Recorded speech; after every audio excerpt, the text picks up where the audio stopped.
Bienvenue. Aujourd'hui, on va se pencher sur un document particulièrement prenant, un témoignage vidéo très personnel. C'est sur YouTube, la chaîne Akram Junior Daily, et ça s'appelle Mon procès aux assises. Oui, et c'est assez rare, ce genre de prise de parole directe sur une expérience aussi traumatisante. Exactement. L'auteur, Akram Junior, il raconte un truc qui lui est arrivé il y a 4 ans, un cambriolage à domicile, mais avec séquestration, agression, pour lui et sa famille. Ce qui est fou, c'est qu'il n'en avait jamais parlé publiquement avant. 4 ans de silence. On va essayer de comprendre pourquoi maintenant et ce que ça nous dit. Plutôt de décortiquer ce récit, comprendre comment ça s'est passé, selon lui bien sûr. Et puis, voir le contexte de l'époque, qui était apparemment très lourd pour lui. L'impact psychologique aussi, forcément énorme. Et puis, la partie justice, avec le procès qui vient d'avoir lieu. C'est une analyse, voilà, une discussion autour de ce vécu qu'il a décidé de partager. Une exploration, oui. Précision importante avant de commencer, on se base uniquement sur ce qu'il dit dans cette vidéo. On rapporte, on analyse sa version sans ajouter notre grain de sel ou juger quoi que ce soit. Et c'est essentiel, on est là pour comprendre le récit tel qu'il est livré. Allez, on y va. Alors, ce silence de 4 ans, comment il l'explique? Il parle de pudeur, d'abord. Il voulait pas que ça devienne un spectacle, tu vois. Et il dit qu'il préfère parler des choses quand elles sont un peu digérées, avec du recul. Ce qui est compréhensible. Et puis, il y a cette relation particulière avec sa communauté, non? Oui, il dit qu'il les considère comme une famille. Et comme l'affaire est sortie dans les médias avec le procès, il a senti qu'il leur devait sa version. C'est intéressant ce mélange d'intime et de public. Une sorte de responsabilité ressentie vis-à-vis de ceux qui le suivent. Voilà. Alors, revenons aux faits. Le moment de l'agression. On est en août 2021, un dimanche matin tôt, vers 5 heures et quelques. Et le contexte, c'est vraiment dur. Son meilleur ami, Isma, était décédé en avril et sa fille venait de passer 1 mois en réa cardiaque après une opération à cœur ouvert. Ah oui, quand même. Difficile d'imaginer pire moment niveau fragilité personnelle et familiale. Clairement. Il raconte qu'il venait de finir un vocal sur Discord, il mange un petit truc, et là, il entend son chien, Nounours, un chow-chow. Le chien aboie et grogne, mais d'une manière qu'il décrit comme vraiment pas habituelle, très agressive. Apparemment, il avait entendu ça qu'une seule fois avant, avec un type un peu bizarre. D'accord, donc premier signal d'alerte, quelque chose cloche. C'est ça. Du coup, il sort voir dans la cour, il décrit vite fait les lieux, 2 maisons collées, résidence privée, clôture, une rivière derrière, mais il voit rien d'anormal. Il se dit, bon, c'est peut-être un renard, un animal. Il rentre et finit par s'endormir. Et le réveil se fait bien plus tard. Ouais, vers 9 heures du matin, il se réveille d'un coup sans trop savoir pourquoi. Et là, vision d'horreur. Une silhouette noire, avec une cagoule genre passe-montagne, debout au pied de son lit. Le cauchemar absolu. Sa réaction, il dit, c'est immédiat, instinctif. Il saute du lit, nu, il le précise avec un humour noir assez déconcertant, et il fonce sur l'intrus. Le numéro 1, comme il l'appelle. Donc, confrontation directe tout de suite. Direct, bagarre. Il dit qu'il prend le dessus sur ce premier gars qui est plus petit, teint grisâtre, des détails physiques qui l'ont marqué, mais à peine il a l'avantage qu'un deuxième type surgit, le numéro 2. Il l'attrape par derrière. Et là, ça devient chaotique, les 3 s'empoignent, ils s'étranglent, on imagine la scène. La violence pure, la confusion. Et c'est là qu'arrive le truc qui change tout. Un des types hurle « Arrête, arrête, on a ta famille !» Ah ouais, le point de bascule. Il se dit que ça l'a stoppé net. Il a tout lâché d'un coup. Sa seule question, où est ma famille? Et la réponse, à côté avec un gars à nous, il a un flingue, on est là pour l'argent et les montres. Glacial. Là, on voit très bien le mécanisme psychologique. La menace passe de sa propre personne à ses proches. C'est dévastateur. Toute l'énergie de défense se transforme en peur-panique pour les autres. Ça neutralise la résistance physique. C'est une technique classique et terrible. Oui, d'ailleurs, ils essaient de le ligoter après ça. Avec le cap du babyphone de sa fille en plus. C'est sordide. Mais il résiste, il n'y arrive pas. Il leur répète de partir, qu'il n'a pas de coffre, rien à prendre de ce genre. Mais ils sont pas venus pour rien, visiblement. Non, alors commence la fouille, le numéro 1 reste avec lui parle. Pendant ce temps, le numéro 2 retourne la maison. Le truc ironique, c'est qu'il était en plein ménagement, donc beaucoup d'affaires déjà dans des cartons. Ça a l'air de bien énerver les types qui trouvent pas ce qu'ils veulent. La frustration monte chez les agresseurs, donc. Ouais, Akram raconte qu'il essaye un truc, un peu désespéré. Il propose sa montre, la seule qu'il avait là, dit-il. Les autres sont à la banque. Il propose même les clés des voitures. Ici, une A45, une RS3, une Tesla, un Range. Des voitures de valeur, pourtant. Mais il refuse direct. On s'en fout des voitures, on veut l'argent et les bijoux. Leur objectif est clair. Donc soit une recherche de cash et de biens très liquides, soit peut-être une commande précise, comme on disait. Oui, et ce qui suit va un peu dans ce sens. Ils le font monter à l'étage. Salle de bain, chambre des enfants. Et là, le numéro 1 lui balance des trucs assez flippants. Ça fait 9 mois qu'on est sur toi, tu crois qu'on est là par hasard? Ah oui, ça suggère une préparation, une surveillance. Carrément. Il demande s'il y a un commanditaire, mais l'autre refuse de répondre. Je suis pas une balance, il dit. Ils finissent par prendre des bijoux, des sacs de sa compagne, Jenny. Et ensuite, Ils comprennent qu'il n'y a rien d'autre dans cette maison. c'est ça. Donc, décision, on va dans l'autre maison, là où est la famille, et juste avant de sortir, nouvelle menace pour être sûr qu'il bronche pas. Le numéro 1 lui dit « Notre troisième mec a un flingue et il n'hésitera pas à tirer sur ta mère. » La pression psychologique qui ne relâche jamais. On cible la mère, figure hyper importante, et puis il y a la durée qui s'installe. Ça fait déjà un moment qu'ils sont là. Ce facteur temps, ça rajoute une couche énorme au traumatisme. C'est pas un vol éclair, c'est une séquestration qui dure. Ils arrivent dans la deuxième maison, il décrit une scène de chaos total. Tout est par terre, papier, carton ouvert, et il voit sa mère, seule sur un canapé. Et l'intrus numéro 3 qui la tient en joue, avec une arme visible. Terrible. Sur un autre canapé, il y a sa compagne Jenny et les 3 enfants. Ils racontent leur soulagement de le voir vivant parce qu'ils avaient entendu la bagarre et pensé au pire. Mais ils sont terrifiés, évidemment. Ils vérifient vite fait s'ils ont été touchés. Non, pas de violence physique sur eux à ce moment-là.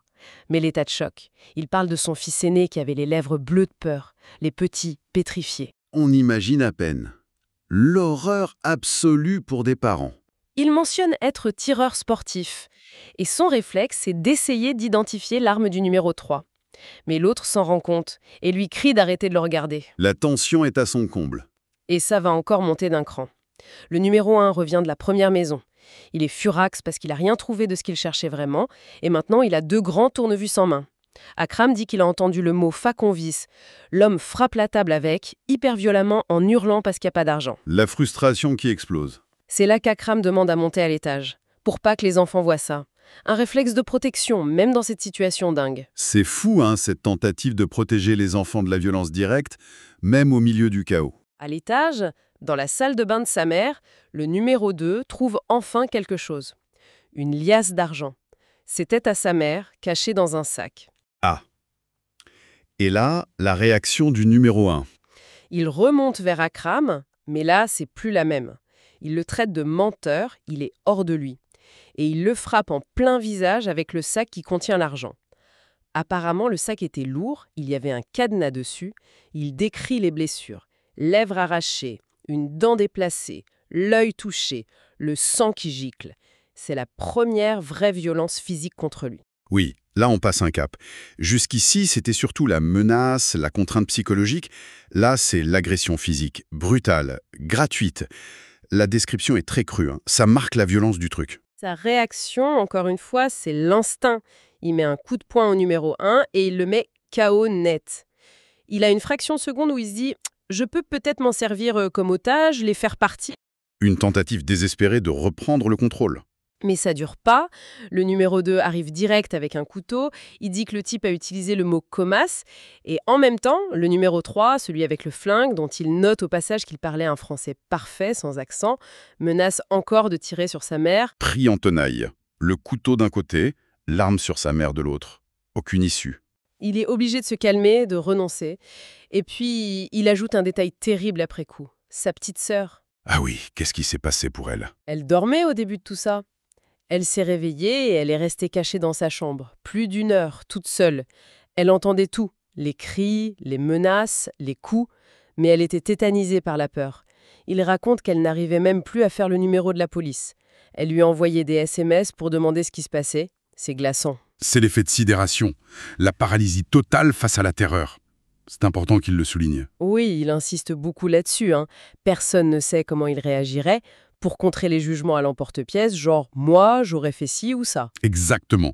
Une leçon d'humilité face à ce genre d'épreuve. Elle a été découverte finalement. Oui, ils l'ont trouvée à la fin. Mais heureusement, ils ne l'ont pas touchée physiquement. Bon, Et comment ça se termine, cette horreur? Ben, les types finissent par réaliser que ça fait longtemps qu'ils sont là, plus de 2 heures. Ils demandent s'il y a des caméras, Akram dit oui, et il leur montre même où est l'enregistreur, près de la box internet, dans l'autre maison. Et là, il décrit une scène qu'il appelle ubuesque. Un des gars prend l'énorme tour de son PC gamer pour l'enregistreur vidéo. Il essaye de l'embarquer, mais c'est trop lourd, trop gros. Il laisse tomber. Un détail presque absurde au milieu du drame. Ça montre aussi peut-être leur propre état de stress ou leur amateurisme sur certains points. C'est possible. Avant de partir, dernière étape, il rassemble tout le monde, lui, Jenny, les 3 enfants, sa mère, sa sœur, et il les enferme dans la petite salle de bain de la chambre de la sœur. Il bloque la porte. L'enfermement final. T'es un homme de parole, tu sors pas d'ici pendant 15 minutes, tu comptes à voix haute. Alors il compte, et puis quand il entend plus rien dehors, il défonce la porte. Fin du calvaire immédiat. Et l'appel au secours. Il récupère son téléphone, il les avait laissés là, et il appelle la police. Il se rend compte que Jenny est déjà en ligne avec eux, et il note cette remarque des secours. Pourquoi vous appelez si tard? Ça souligne la durée interminable de l'épreuve. 2 heures. Ça a dû paraître une éternité. La suite directe, il dit que c'est flou. Des flashs, les pompiers, les urgences pour ses blessures, le scanner, le retour à la maison avec la PJ qui est déjà là. Et la décision immédiate. Impossible de rester. Ils partent direct à l'hôtel. Ils y resteront plusieurs semaines. Cette mémoire fragmentée, les blackouts partiels, c'est typique d'un état de stress post-traumatique aigu.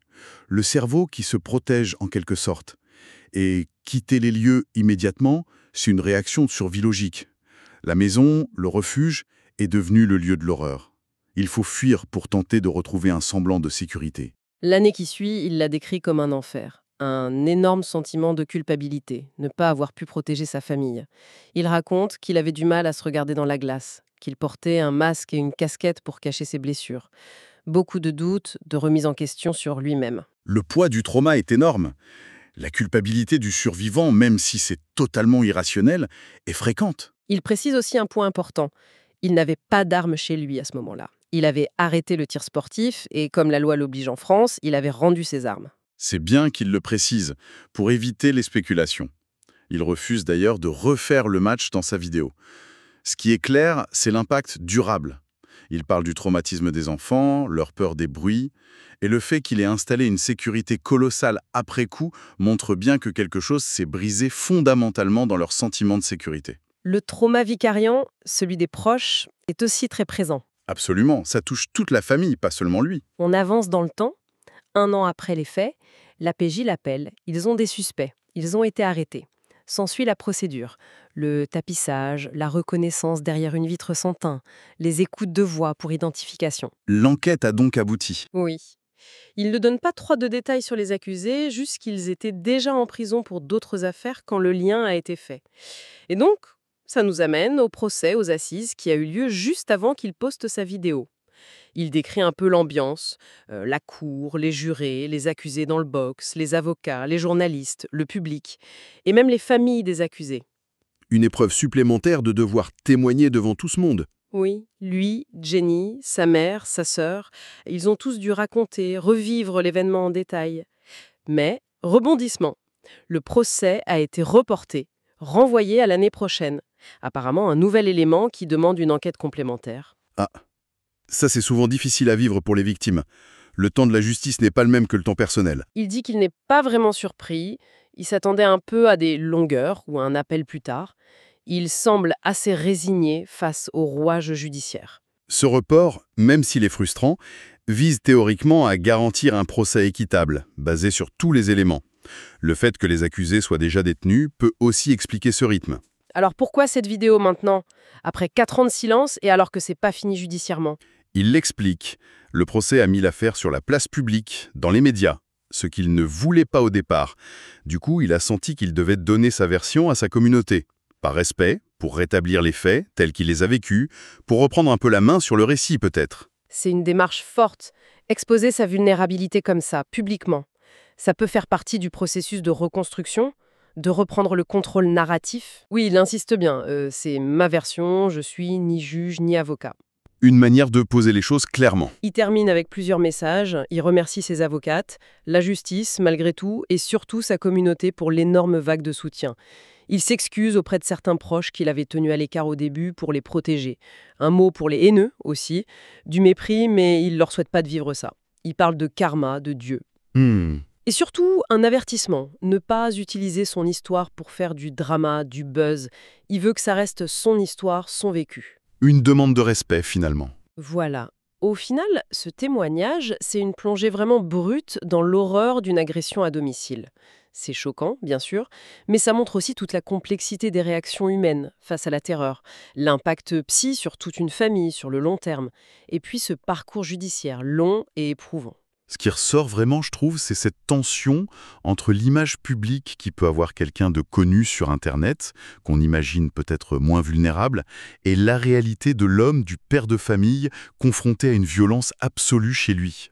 C'est vrai. Ça rappelle une forme de vulnérabilité universelle, en fait. Et sa décision de partager ça avec autant de détails crus et de réflexions intimes, c'est en soi assez remarquable. Ça interroge sur le pouvoir de la parole. Ça, dont une partie de la vie est publique, traverse un drame privé aussi intense. Qu'est-ce que ça change de le raconter publiquement?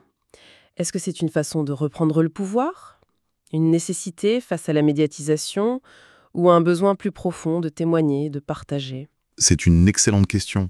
Ça dépasse son cas personnel. Voilà de quoi réfléchir. Merci de nous avoir suivis pour cette discussion. Merci.